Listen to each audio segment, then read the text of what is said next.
Let me tell you about all the ways that the DARE study has been designed to address and respond to limitations in past research studies on detransition. Detransition refers to stopping, shifting, or reversing a gender transition, and it's an emerging phenomenon that we're seeing more and more in society, but the research on this experience is pretty limited.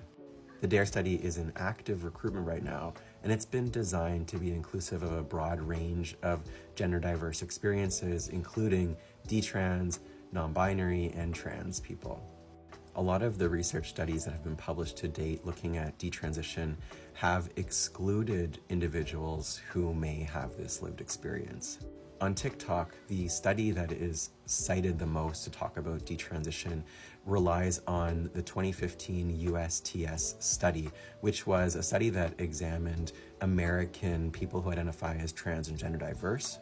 That study, by design, excludes anyone who no longer identifies as trans or gender diverse. And because the data were collected in 2015, it's considered fairly outdated, and there's been a lot of changes around the delivery of gender-affirming care and demographic populations of people who are transitioning since 2015. This is why the DARE study's eligibility criteria does not include any identity specificities. So as long as you're age 16 and older and have an experience of stopping or reversing a gender transition, you are eligible, regardless of your current identity.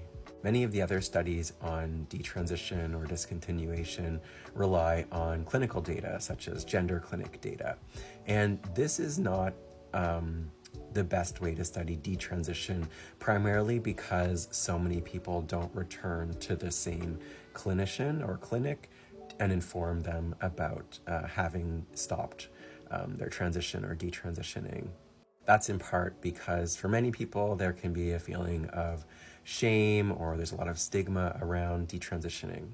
So this is why, trying to estimate prevalence of detransition using gender clinic data will often underestimate this phenomenon.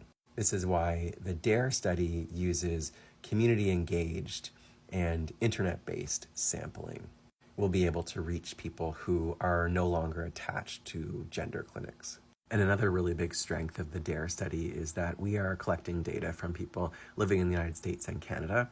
And in both of these countries, we have very few long-term follow-up studies on trans or gender diverse people, many years following an initial transition.